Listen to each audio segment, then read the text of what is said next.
Droit des sociétés. Le résumé du cours. Ce cours est subdivisé en 3 grandes parties. La première partie porte sur les généralités.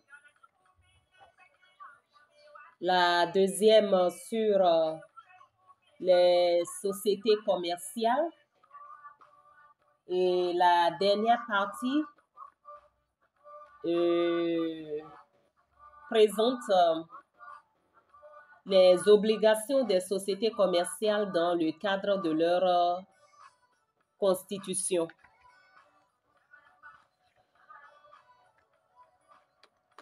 Nous vous invitons à vous abonner à notre chaîne afin de bénéficier gratuitement de tout ce que nous faisons. Nous porterons notre réflexion sur la première partie rapidement. En ce qui concerne le droit des affaires et l'OHADA. Qu'est-ce que la notion de droit commercial?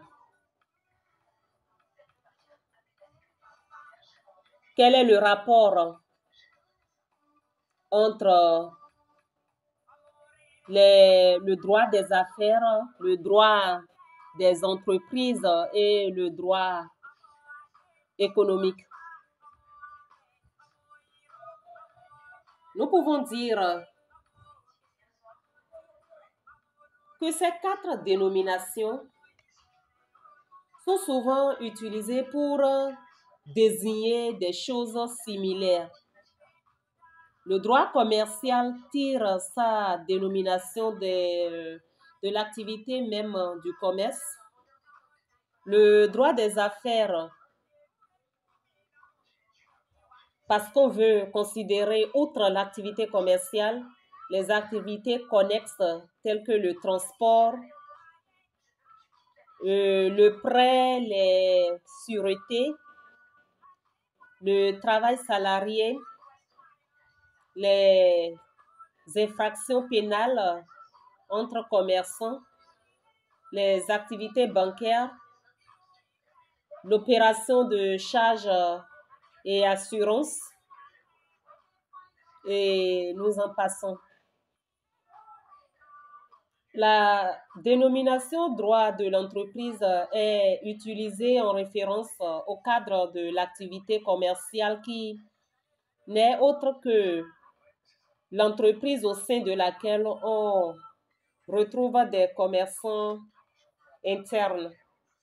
Nous pouvons parler, entre autres, de droits et obligations des activités, les pouvoirs du gérant, les prérogatives du conseil de l'administration, les rapports avec les travailleurs, et à l'extérieur de laquelle on retrouve d'autres composantes telles que les rapports avec les fournisseurs, les clients, les banques, les compagnies d'assurance, les bureaux de change, les coursiers, agents commerciaux, les commissionnaires en vente, les voyageurs représentant les placiers tels que les VRP, les cabinets d'expertise et les cabinets d'expertise comptable, les cabinets de consultants, la CCIB, le Conseil national du patronat, le FIX, l'inspection du travail, la CNSS, l'INSAE, le ministère du Commerce, les juridictions supranationales de l'UEMOA et de l'OHADA. En se référant à la Constitution, sinon à la contribution à foison du commerce et de l'entreprise, à la croissance économique, on pourra parler de droit économique. Alors, nous allons dire dans ce contexte que les quatre expressions se valent. Allons à une approche de définition plus claire et plus accentuée. Le droit commercial peut être défini comme la branche du droit privé qui s'applique aux commerçants et à l'activité commerciale. Le droit des affaires est perçu comme l'ensemble des règles qui s'appliquent aux commerçants, aux activités commerciales et aux relations que les commerçants entretiennent pour des raisons commerciales. Le champ d'application de chaque droit, sinon le champ d'application du droit des affaires, depuis l'institution de l'OHADA en 1993, il y a le droit africain uniforme des affaires qui se développe et qui prend en compte le droit de la vente commerciale, le droit de la concurrence, le droit des sociétés commerciales et groupements d'intérêt économique, le droit du commerce en général, le droit des sûretés, les procédures simplifiées de recouvrement des voies d'exécution, les procédures collectives d'appurement du passif, le droit d'arbitrage, le droit comptable, le droit de transport des marchandises par les routes et d'autres règles juridiques. Alors, présentons les particularités ou caractéristiques du droit des affaires. Pour l'essentiel, on peut dire la rapidité des opérations commerciales, d'accord, a des conséquences sur le plan juridique. On peut voir la rapidité des opérations commerciales. Pour dire, la conséquence sur le plan juridique est que les litiges entre commerçants sont réglés de manière rapide devant les juridictions ou par arbitrage. Les particularités, nous avons la rapidité des opérations commerciales, l'importance du crédit, la concurrence, le profit, la preuve, les prescriptions, la solidarité, enfin. Nous pouvons dire de façon détaillée que la rapidité des opérations commerciales consiste en ce sens que la conséquence sur le plan judiciaire est que les litiges entre commerçants sont réglés de manière rapide devant les juridictions ou par arbitrage. L'importance du crédit, généralement, le commerçant fait des prêts au niveau des banques de vente, au niveau des banques et vend même à crédit. Voilà pourquoi, en milieu des affaires, on dit que qui ne risque rien n'a rien.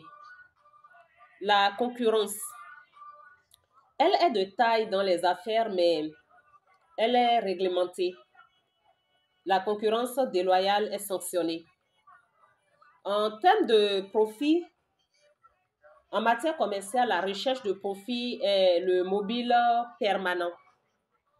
La preuve, en matière commerciale, tous les moyens sont acceptés pour prouver que ce soit l'aveu décisoire, le serment, les présomptions, le témoignage, l'acte sous signe privé, l'acte authentique ou authentifié, le chèque, la facture, le livre journal, le livre d'inventaire, les lettres et correspondances, le reçu, la quittance, d'accord? Tous les moyens sont acceptés pour prouver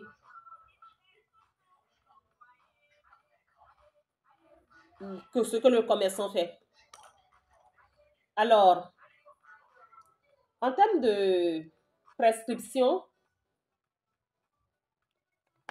nous pouvons dire elle est de 5 ans en matière commerciale, alors qu'en matière civile, elle va jusqu'à 30 ans. En matière commerciale, la solidarité est présumée contrairement aux opérations civiles. Les sources du droit des affaires, on a les lois civiles, les lois commerciales, les conventions internationales en matière de commerce, en matière commerciale, les actes uniformes de l'OHADA, que nous allons étudier tout de suite, les usages et coutumes, la doctrine, la jurisprudence en matière commerciale. Nous abordons ensuite l'OHADA, LOHADA.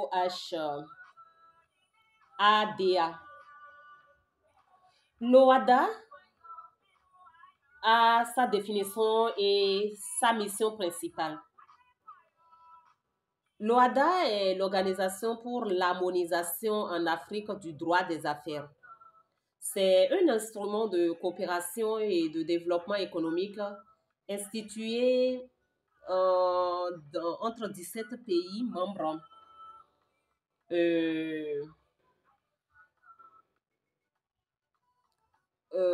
Membres d'Afrique depuis le 17 octobre 1993 par un traité à Port-Louis aux îles Maurice. Et il s'agit, si vous voulez, je peux vous présenter brièvement ces 17 pays. Le Bénin, le Burkina Faso, la Côte d'Ivoire, la Guinée-Bissau, la Guinée équatoriale, le Mali, le Niger, le Sénégal, le Tchad, le Togo, le Gabon, le Cameroun, la République centrafricaine, la République démocratique du Congo, la République fédérale islamique des Comores, le Congo-Brazza. L'OHADA poursuit 3 missions essentielles. Unifier le droit des affaires dans les États parties de l'organisation. Promouvoir l'arbitrage comme mode de règlement des litiges contractuels en matière commerciale. Garantir la sécurité juridique au sein de la communauté OHADA. Les organes principaux de l'OHADA sont entre autres le Conseil des ministres, le secrétaire permanent, l'École régionale supérieure de magistrature, la Cour commune de justice et d'arbitrage.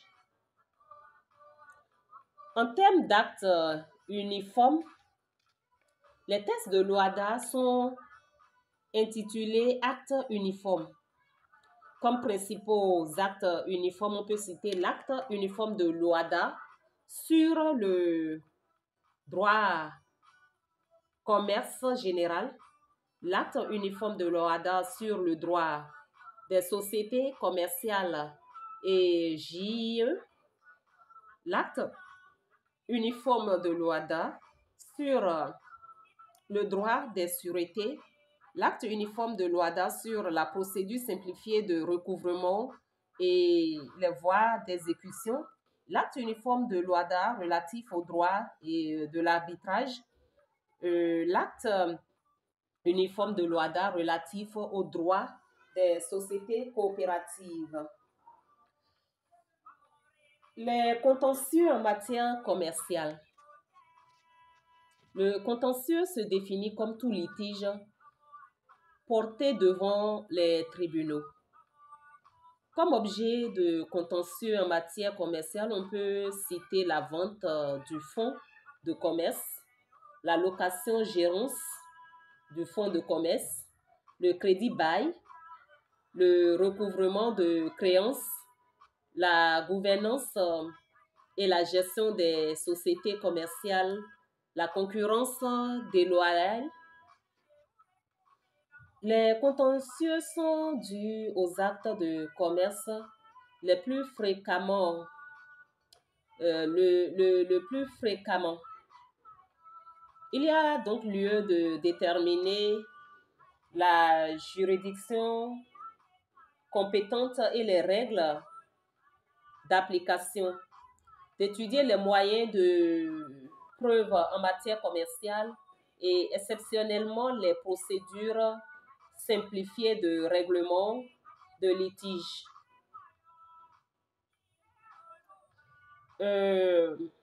La juridiction compétente. En matière d'actes de commerce, les juridictions matériellement compétentes sont les juridictions commerciales au second degré,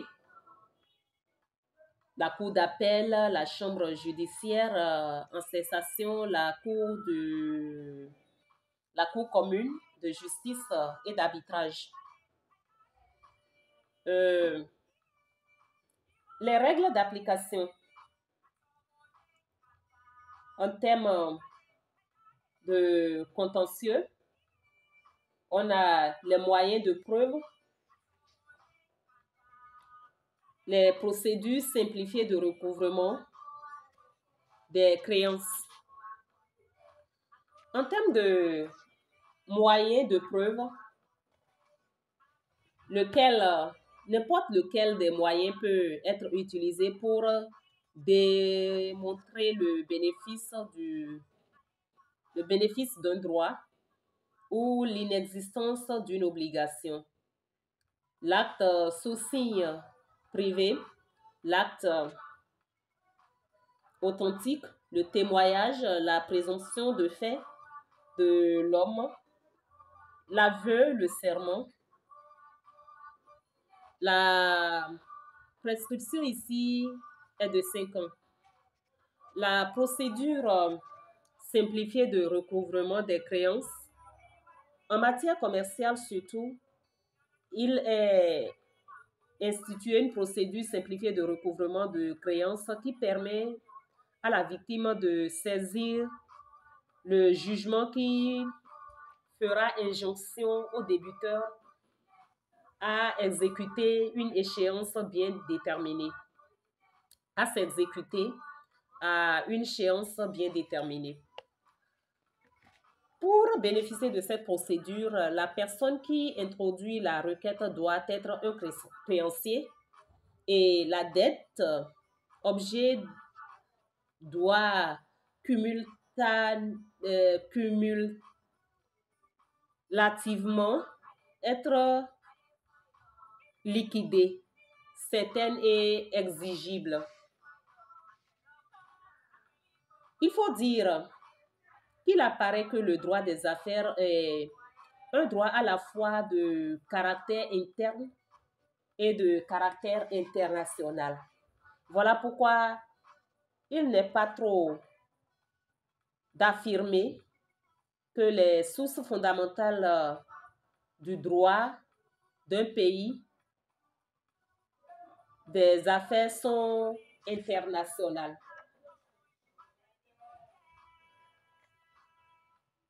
Qu'est-ce que l'acte de commerce? On peut regrouper sous le vocable acte civil l'ensemble des actes juridiques étudiés en droit civil tels que les promesses unilatérales de mariage, l'achat de parcelles ou construction de logements, le mariage, l'adoption, le divorce.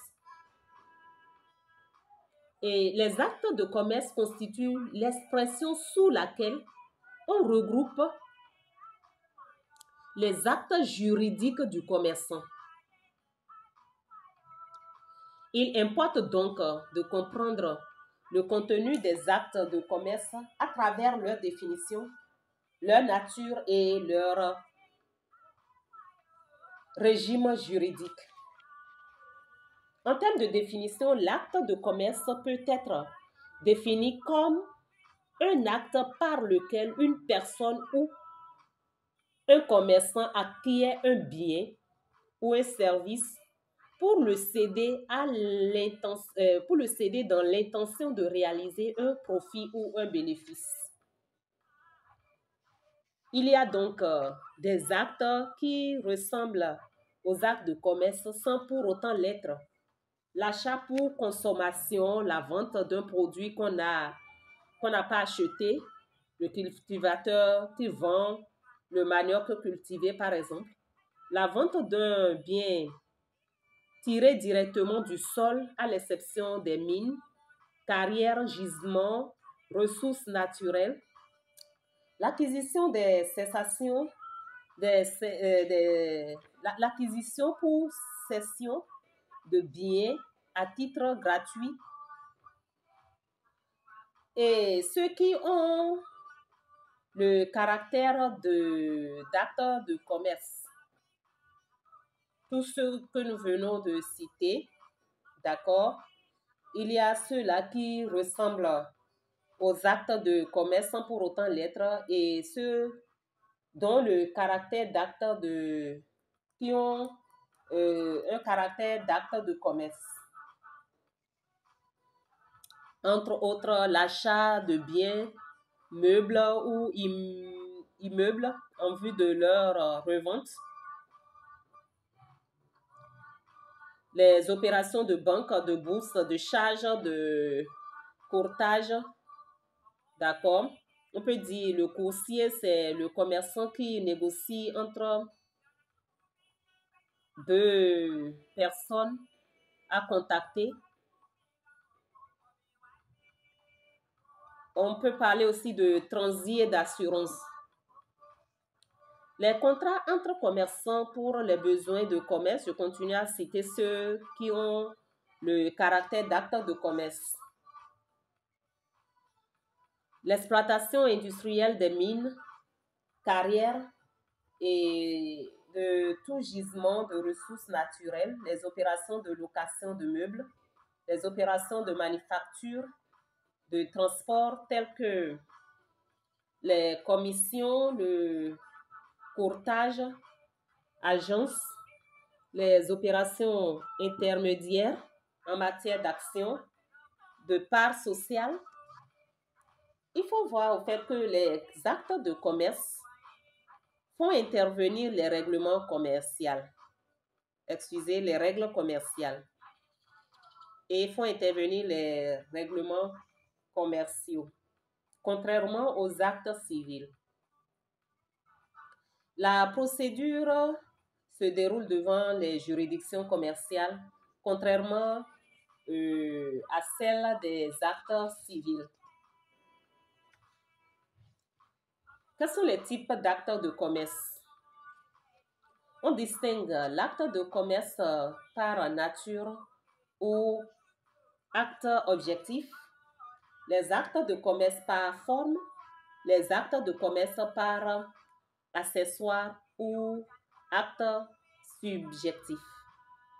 Il faut noter que les actes mixtes ne sont pas des actes de commerce à proprement parler. Ce sont des actes qui permettent de mettre en relation un commerçant et un non-commerçant. Les actes de commerce par nature.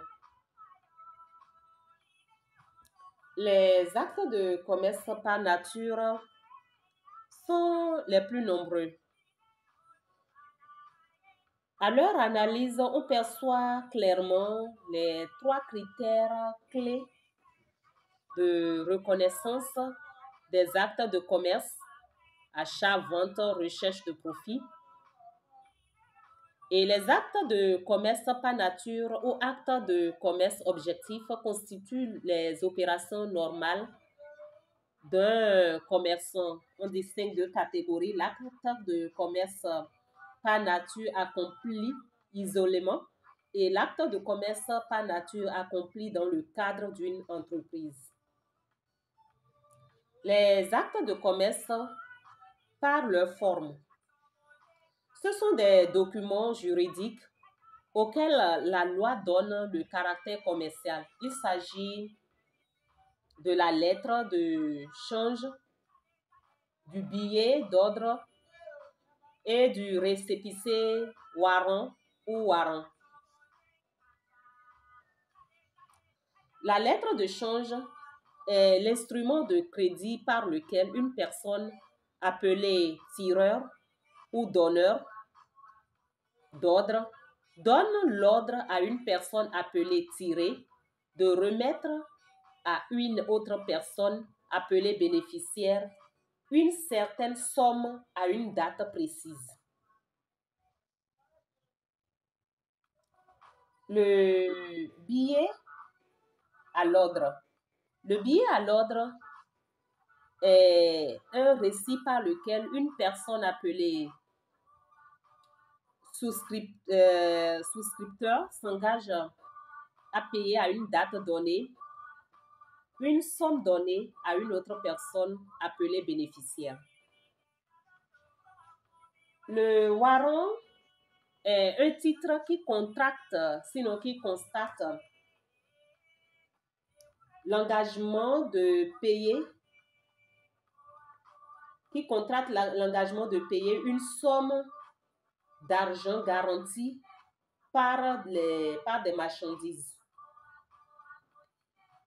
Ainsi, à l'échéance, si le bénéficiaire n'est pas payé, le prix dû est prélevé sur le produit de vente des marchandises. Les actes de commerce par accessoire ou actes de commerce subjectif. L'accessoire d'une opération juridique est une opération secondaire réalisée au profit de la première qui devient donc la principale. Il est une règle judiciaire qui établit un lien juridique entre l'opération principale et l'opération accessoire. Elle s'énonce en latin comme accessorium sequitur principal. En français, l'accessoire suit le régime juridique du principal. En conséquent, lorsqu'une personne civile réalise une opération commerciale dans le cadre de son activité civile, la dite personne devient une opération civile par accessoire. De même, le commerçant qui réalise une opération civile dans le cadre de son activité commerciale réalise un acte de commerce par accessoire. Exemple, le commerçant qui achète un micro-ordinateur pour le département comptabilité de son entreprise. Les actes mixtes, on peut les définir comme des actes qui sont commerciaux pour une partie et civils pour l'autre, les deux parties étant reliées par un contrat. Exemple, le commerçant qui vend ses marchandises à un consommateur, le paysan qui vend les récoltes de sa ferme à un commerçant. Le problème qui se pose à ce niveau est que l'acte mixte est celui de leur régime juridique en cas de litige.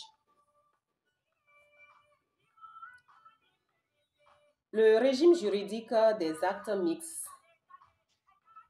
En règle générale, le tribunal matériellement compétent en cas de litige est celui du lieu de domicile du défendeur. Et la règle juridique s'applique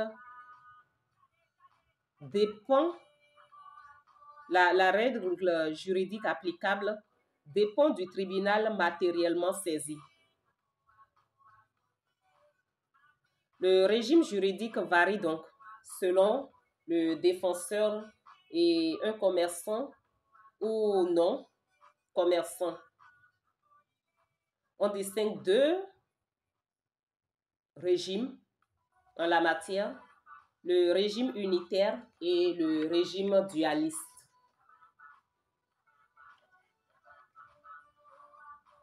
En termes de régime unitaire,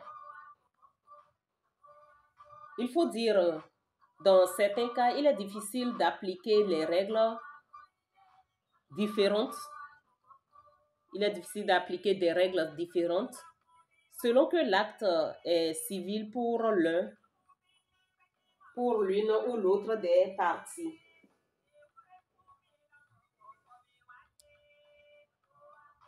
Et il en est ainsi pour la prescription et les clauses et la clause compromissoire.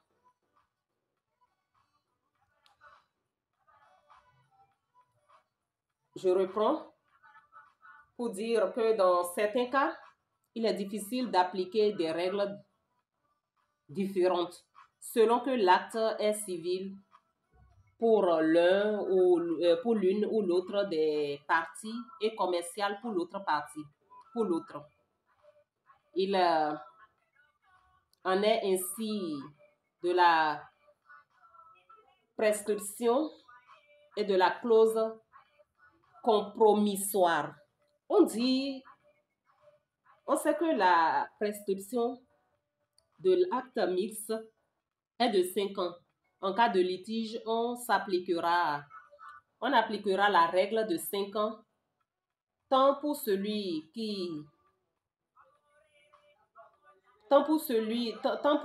pour qui l'acte est civil que pour celui pour qui l'acte est commercial.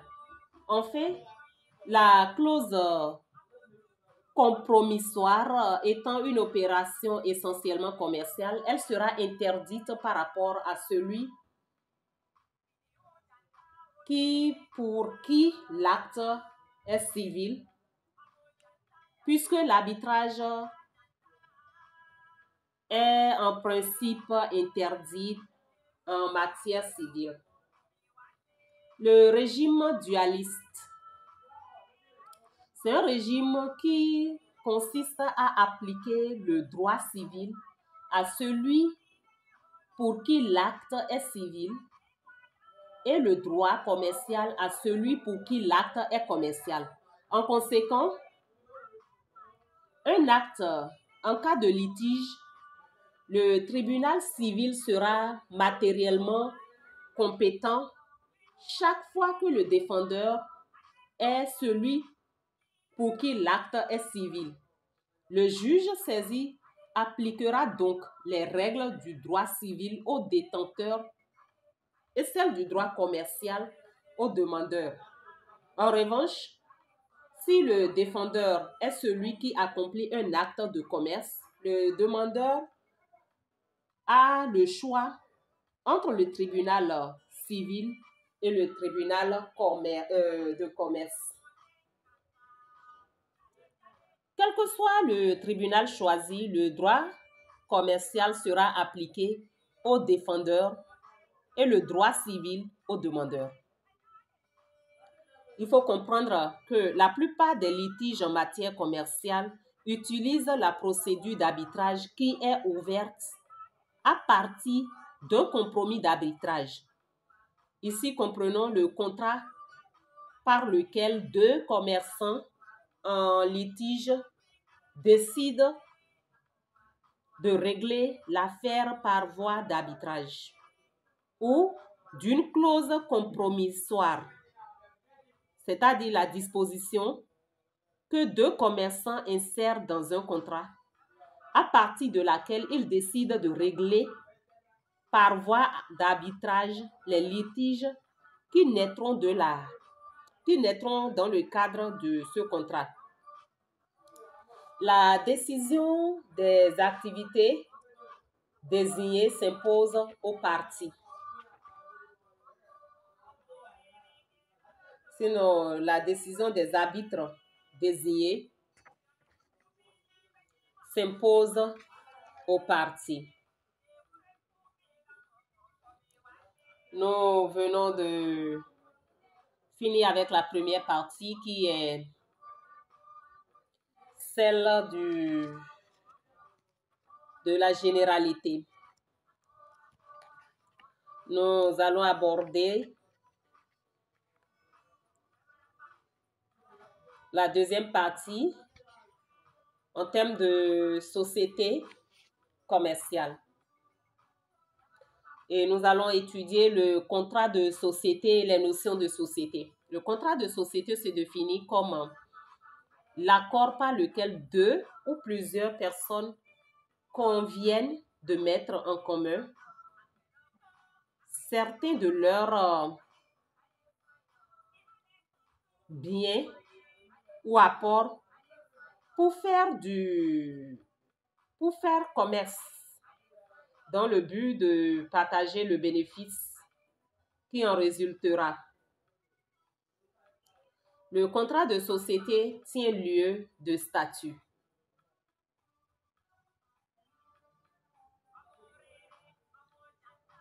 Les mentions obligatoires. Il y a des informations qui doivent absolument figurer sur le statut d'une société commerciale et qui sont prévues dans l'acte uniforme de l'OHADA sur le droit de société commerciale, c'est-à-dire la raison sociale ou dénomination sociale, siège de la société, le montant du capital social, identité des apporteurs, la valeur nominale des parts sociales ou actions.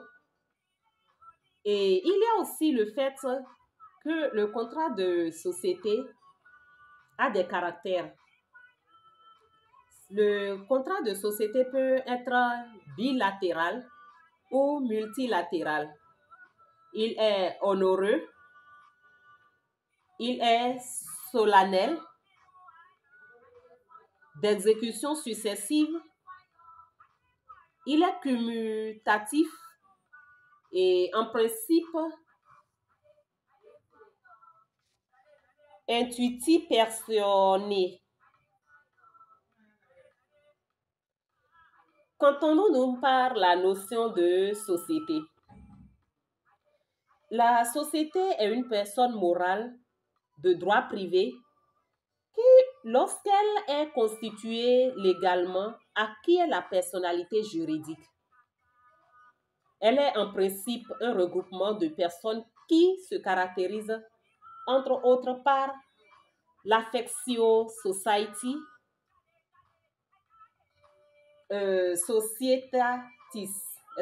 l'affectio societatis, c'est-à-dire la volonté des associés de collaborer sur une base égale. Et la société se différencie de l'association avec laquelle elle partage certaines caractéristiques de forme, telles que les regroupements de personnes, l'accomplissement de formalités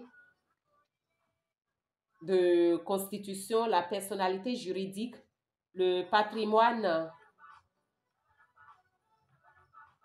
l'ester en justice. En termes de forme, la notion de société, on remarque essentiellement trois formes de société. La société civile, la société coopérative et la société commerciale. La société civile est constituée pour des activités civiles, c'est-à-dire celles auxquelles la loi n'accorde pas la nature commerciale. Agence immobilière, cabinet d'avocats. La société coopérative, elle est l'intermédiaire entre l'association et la société commerciale. La société coopérative est un regroupement de personnes volontairement réunies pour satisfaire leurs aspirations et leurs besoins économiques, sociaux et culturels communs au moyen d'une entreprise dont la propriété et la gestion sont collectives et où le pouvoir est exercé démocratiquement et selon les principes coopératifs.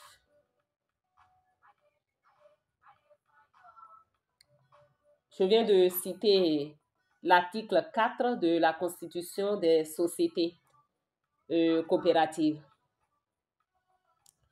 La mise en commun des biens par plusieurs personnes, au moins 5 généralement, dans le secteur agricole, dans les secteurs tels que l'agriculture, l'artisanat, la transformation en vue d'opérations d'achat, de contribution ou de production. La société coopérative existe sous forme d'une société coopérative simplifiée ou de la société coopérative avec conseil d'administration.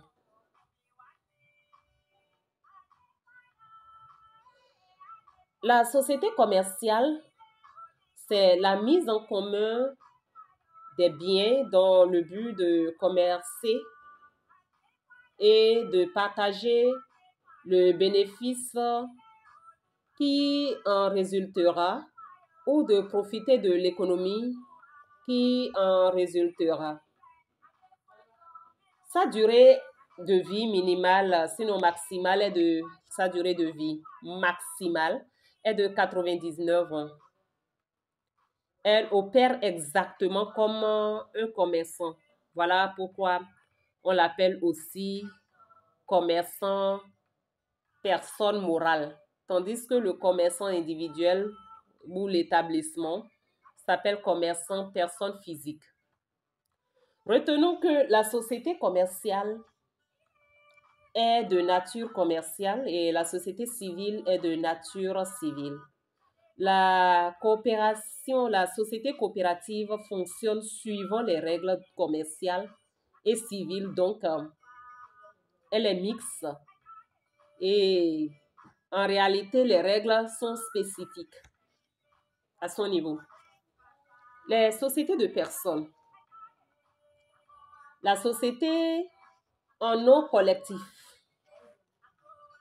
Je vais parler de noms. En nom collectif, les noms, désignations. La société en nom collectif SNC est celle dans laquelle les associations sont les associés. Je reprends. La société en nom collectif SNC est celle dans laquelle les associés sont indéfinitivement et solidairement responsables des dettes sociales et dont les apports sont représentés par des parts sociales. Ils sont indéfinitivement responsables. Ce qui signifie que chaque associé peut répondre des dettes sociales jusque dans son patrimoine personnel.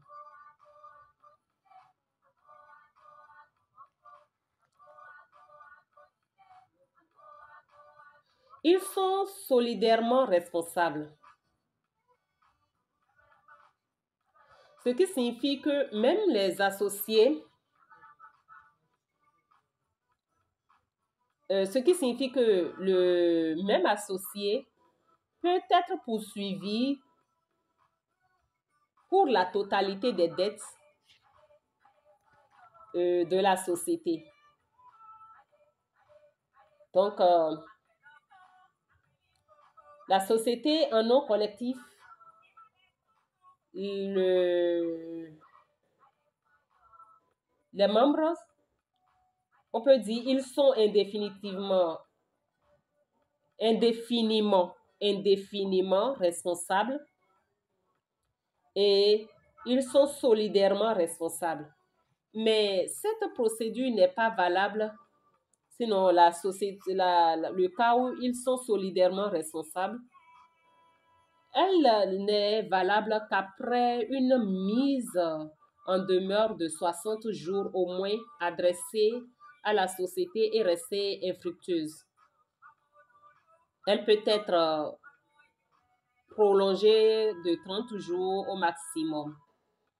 C'est la raison pour laquelle une telle société est interdite aux mineurs et aux deux conjoints à la fois.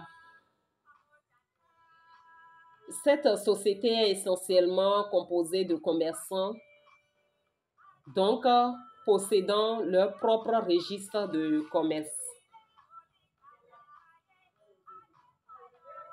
Les principaux caractères de société de personnes. La création de la société en nom collectif n'est possible qu'entre commerçants.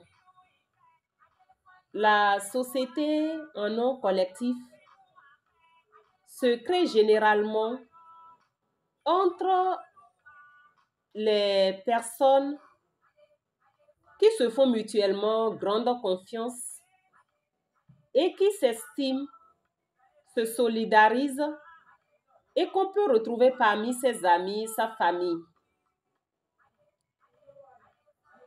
Aucun montant initial n'est exigé comme capital. La société en nom collectif est une société fermée une fois créée. L'entrée ou la sortie des associés demande en principe l'unanimité de tous les autres associés. Comme caractéristique aussi, on peut voir que la part sociale de ces sociétés en nom collectif, les parts sociales sont cessibles entre associés et requièrent l'unanimité des associés. Très souvent, la cessation, sinon la cession des parts est difficile au profit des tierces. Comment fonctionnent les sociétés en nom collectif? Le fonctionnement se fait intervenir, le fonctionnement fait intervenir les organes qui suivent. L'Assemblée générale, les gérants qui peuvent être une ou deux personnes ou tous les associés à la fois. Le contrôle de la société en nom collectif est assuré par les associés gérants et surtout l'Assemblée générale. Il faut noter que la société en nom collectif tient assemblée générale ordinaire chaque année. Comment est-ce que cette société peut prendre fin?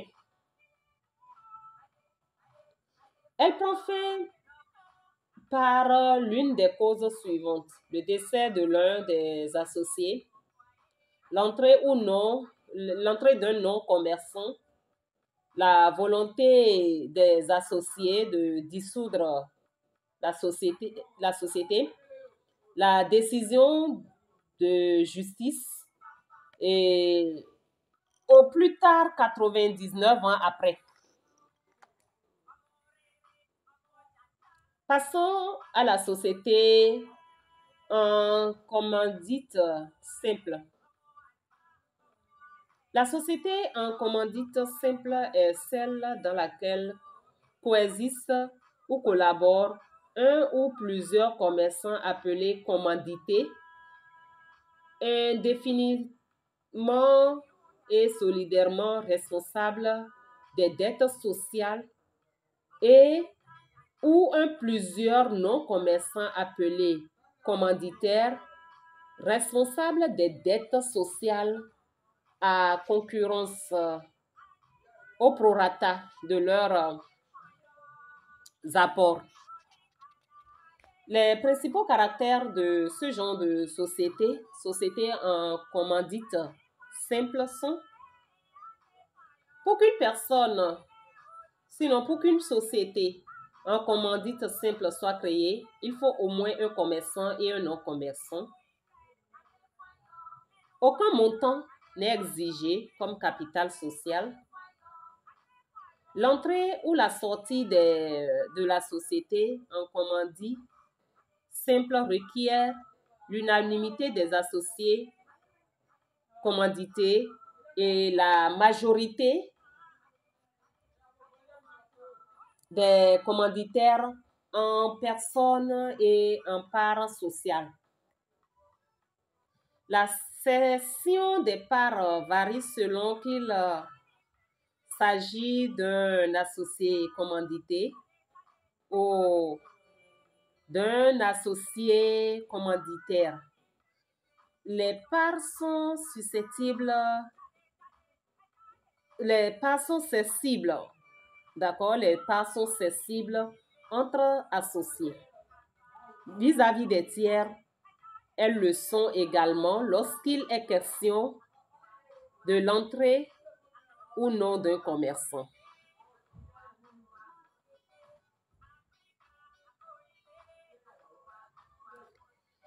Comme autre caractère, comme la société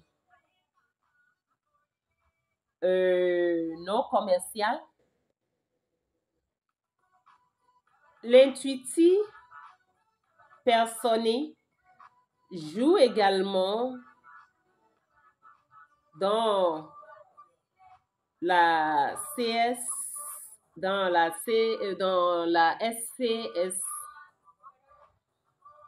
en particulier vis-à-vis des associés commandités.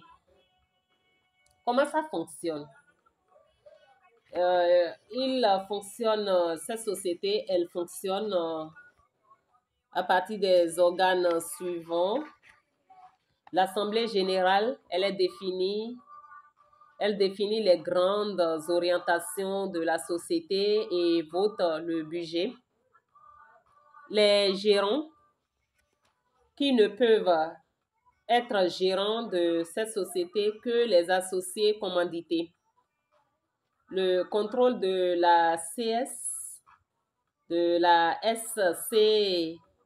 est assuré par les associés commanditaires et les associés commandités non gérants. Comment cette société peut-elle prendre fin? Elle prend fin par l'une des causes suivantes: le décès ou le retrait de l'un des associés commandités ou commanditaires. C'est le cas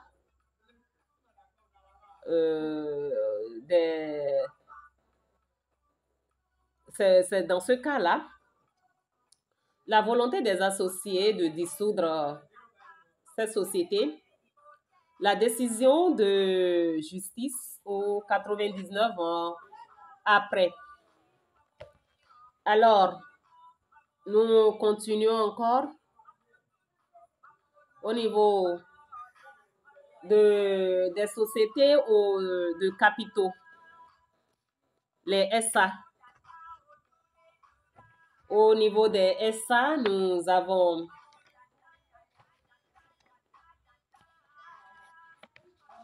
comme définition: la société anonyme est celle dans laquelle les associés appelés actionnaires ne sont responsables des dettes sociales qu'à concurrence de leurs apports représentés par des actions. On appelle société de capitaux. On l'appelle société de capitaux parce qu'elle a des caractéristiques et règles de fonctionnement qui dépendent de la valeur monétaire des actions des actionnaires. Par conséquent, l'intuitif personné n'a pas sa place. Nous avons deux critères qui permettent de catégoriser les sociétés anonymes. Le nombre de personnes actionnaires. Dans ce cas, on distingue les sociétés anonymes unipersonnelles et sociétés anonymes pluripersonnelles.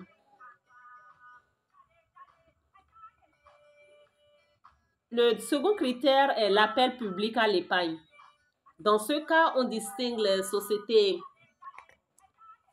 anonymes faisant appel public à l'épargne et dont le capital social doit être supérieur ou égal à 100 millions de francs CFA, et les sociétés anonymes ne faisant pas appel public à l'épargne dont le capital social doit être supérieur ou égal à 10 millions.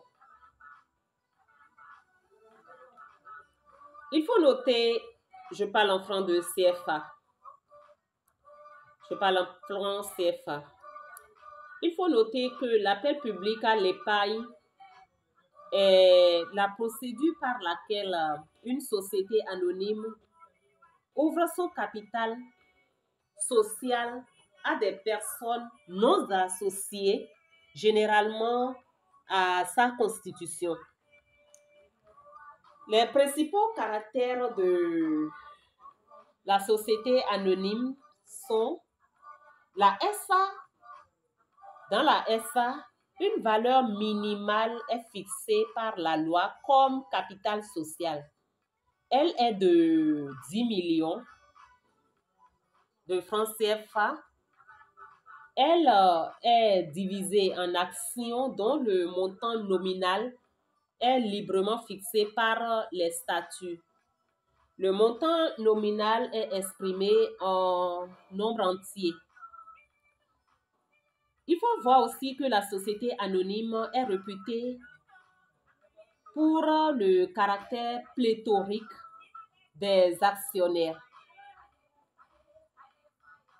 À la constitution de la société anonyme, au moins le cas des apports en numéraire doit être libéré, tandis que la totalité des apports en nature doit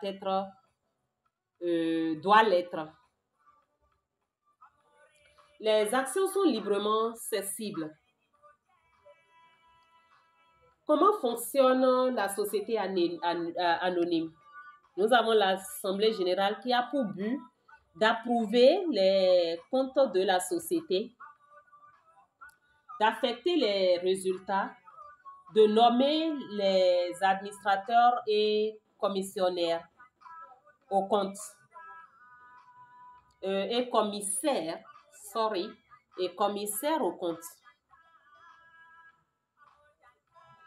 La tenue de l'Assemblée générale exige la présence du quart au moins des actionnaires. Le deuxième organe de la société anonyme est le conseil d'administration. C'est l'instance qui administre la société entre deux assemblées générales. Ses membres s'appellent administrateurs dont le mandat varie de 2 à 6 ans. Le responsable du conseil administratif, qui en est en même temps le premier responsable de la société, en est le président.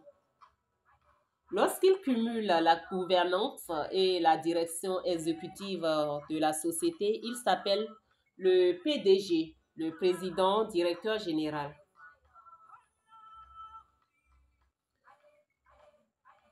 Notons bien que lorsqu'une société anonyme se compose d'actionnaires dont le nombre est inférieur ou égal à 3, l'organe, au lieu d'être le conseil d'administration est plutôt l'administrateur général. Dans tous les cas, le président et l'administrateur général peuvent avoir des adjoints. Le troisième organe de la société anonyme est le contrôle de la société anonyme.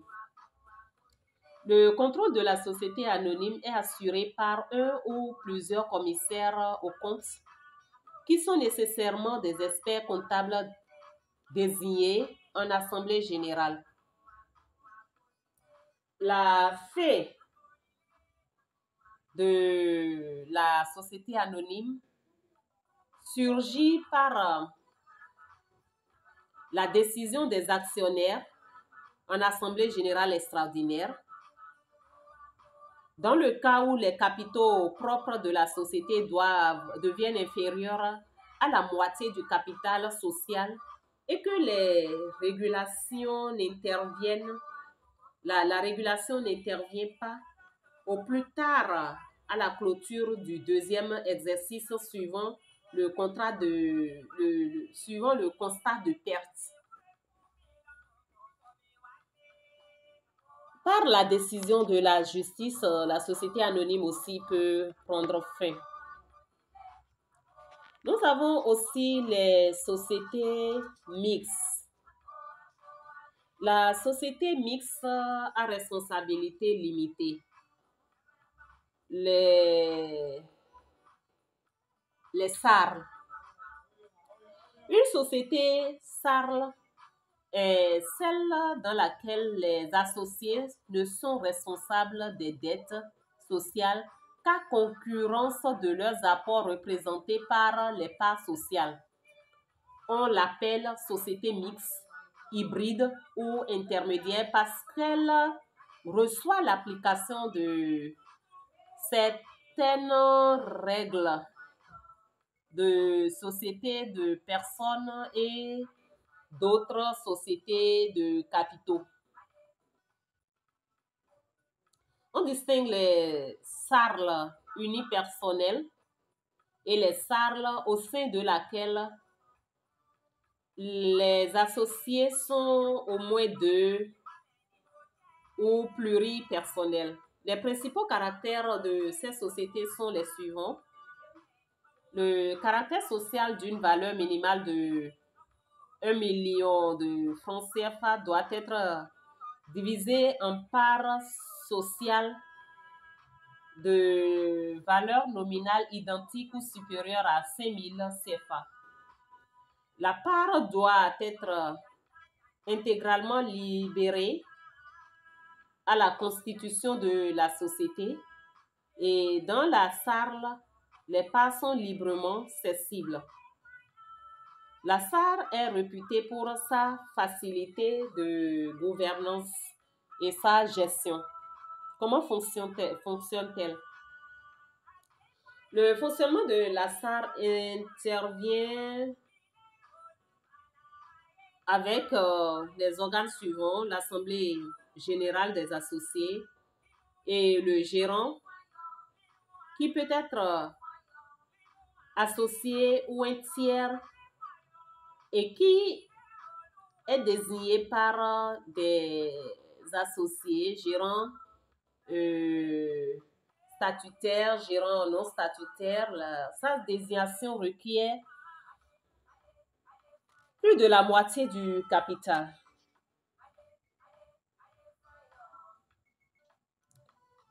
Comment est contrôlée la SAR?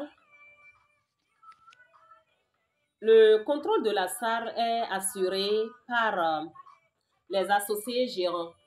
Il est assuré par un commissaire aux comptes lorsque les deux conditions suivantes sont remplies.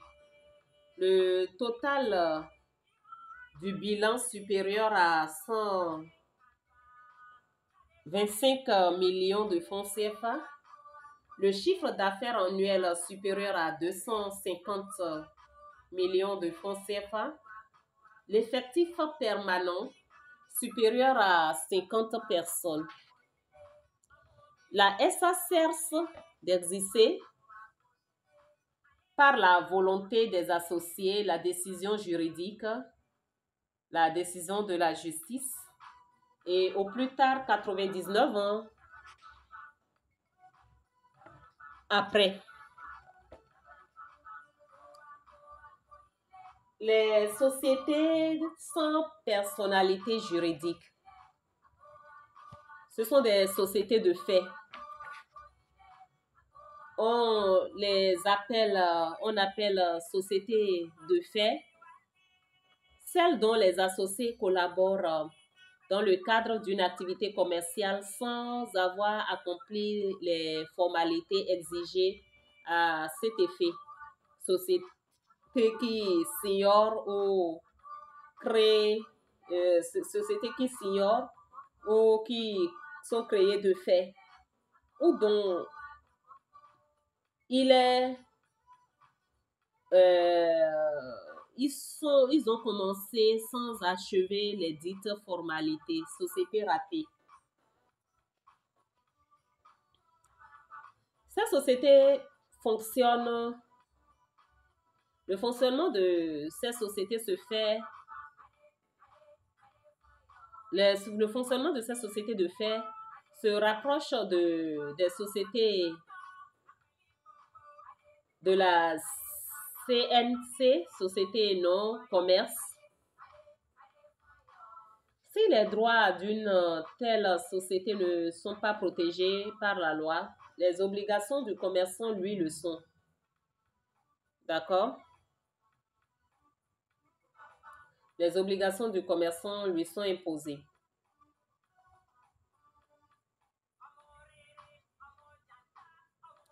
La société est aussi une société sans personnalité juridique. On peut parler de société en participation. Elle est celle dont les associés ont décidé de sa non-immatriculation. Et ces sociétés fonctionnent telles celles de la CNSC, SNSC et la plupart des participants, sinon la plupart des participations est souvent obligatoire et soumise aux obligations commerciales. On a enfin les regroupements. Les regroupements d'intérêt économique, les JIE, sont un instrument de collaboration initié par les commerçants pour faciliter certains aspects de leurs activités commerciales. Et il n'est ni une société commerciale, ni une société, ni un commerçant, ni une personne physique.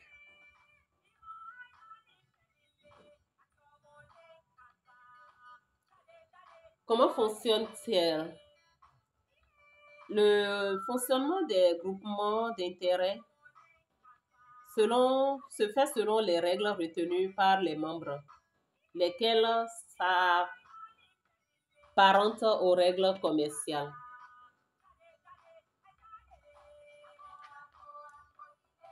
Nous avons encore quelques minutes pour finir avec les obligations des sociétés.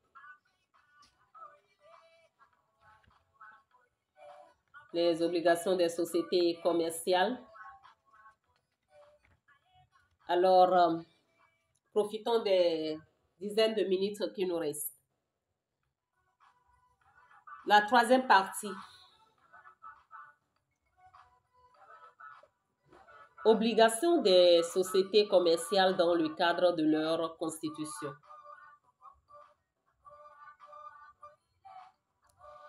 Étudier le statut juridique commerçant, c'est étudier ses droits et obligations. Parmi les obligations du commerçant, il y en a qui sont fondamentales et dont Le non-respect entraîne des sanctions graves, qu'il soit question du commerçant personne physique ou du commerçant moral.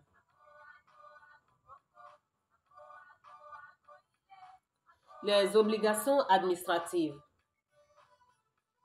On met sous cette forme les obligations pour le commerçant de se faire immatriculer au registre du commerce et de compléter son immatriculation IFU. Les obligations comptables. Pour faciliter le contrôle du commerçant et lui imposer les règles minimales de gestion, celui-ci doit obligatoirement tenir une comptabilité régulière qui prend en compte la plupart des documents suivants: le livre journal, le grand livre ou balance générale, le livre inventaire. En termes de livre journal, il est le registre chronologique et par jour de toutes les opérations. En termes de livre ou balance, de grand livre ou balance générale, c'est l'état récapitulatif faisant apparaître la clôture de l'exercice pour chaque compte, le solde et le cumul des mouvements. Le livre inventaire, c'est l'état descriptif et estimatif de l'ensemble des éléments de l'actif et du passif. Pour assurer la sincérité, la fidélité et la régularité des documents comptables, il est exigé que ces documents soient cotés et paragraphés par le président du tribunal de première instance du siège du commerce. Les obligations fiscales. Le commerçant a obligation de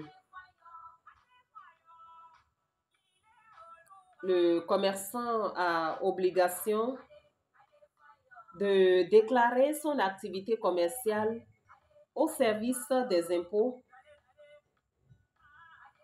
Et en plus, il doit procéder à des déclarations mensuelles, trimestrielles, en fonction des impôts. Les obligations sociales.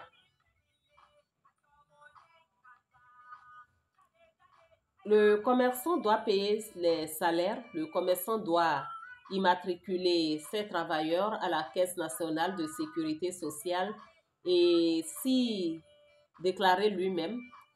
Le commerçant doit faire une déclaration de la main-d'œuvre à l'inspection du travail. L'obligation non-concurrence déloyale. Je parle de l'obligation de non-concurrence déloyale. C'est une notion de concurrence.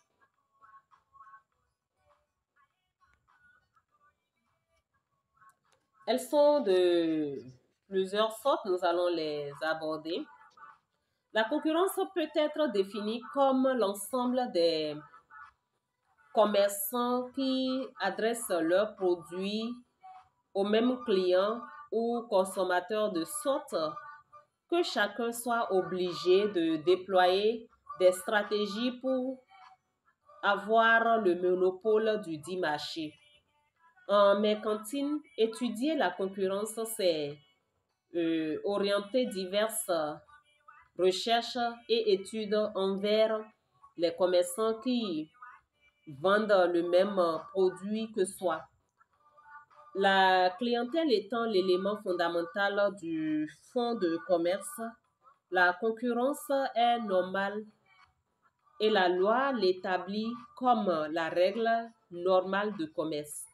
Cependant, la concurrence peut s'éloigner de cet objectif noble pour chercher à nuire à l'autre commerçant. La concurrence déloyale est l'ensemble des pratiques utilisées par un commerçant ou une personne pour nuire aux affaires d'un autre commerçant. Ainsi, il crée préjudice aux concurrents, aux commerçants, et ainsi lui crée un préjudice grave pouvant entraver la perte de ses clients, la chute de son chiffre d'affaires et même sa faillite. Les formes de concurrence déloyale sont le dénigrement, la confusion, la désorganisation. En termes de dénigrement, il s'agit de jeter le discrédit sur le concurrent et sur son produit en le critiquant. En termes de confusion, il s'agit de tirer profit de la bonne renommée d'un commerçant en faisant croire à la clientèle qu'il s'agit de la même entreprise. En termes de désorganisation, elle utilise l'espionnage industriel, le débauchage du personnel, le détournement de commandes en vue de détourner la clientèle. Preuves et sanctions de la concurrence déloyale. Pour prouver la concurrence déloyale, la victime doit montrer l'existence d'une faute de la part du commerçant accusé, l'existence d'un préjudice ou dommage qu'elle a subi, le lien de causalité entre la faute du concurrent et le dommage subi par la victime. Et comme sanction, le juge peut ordonner la modification d'un ou plusieurs éléments d'identification du commerce, la cessation de la pratique de la concurrence déloyale, le versement de dommages et d'intérêts à la victime pour réparer les préjudices subis, des sanctions pénales. Nous pouvons dire alors en conclusion, le non-respect de l'une ou plusieurs de ces obligations entraîne contre le commerçant fautif des sanctions administratives, judiciaires pouvant prendre la forme commerciale et pénale. Par-dessus tout, le commerçant indélicat risque d'avoir son image ternie et son chiffre d'affaires chuter. Alors, vous nous avez suivis jusqu'ici. Shalom à vous. Aimez, likez, abonnez-vous. Apportez vos commentaires dans la liste de commentaires. Faites un like. Et sachez que nous faisons des études et recherches, nous planifions nos interventions, nous faisons le développement personnel, l'assistance juridique et la gestion des projets et de l'environnement. Nous donnons des formations dans plusieurs domaines, d'accord? Et nous avons des programmes de soutien aux initiatives de développement et aux personnes. D'accord, nous faisons des consultations. Nous sommes disponibles pour collaborer. Contactez-nous, inbox et merci.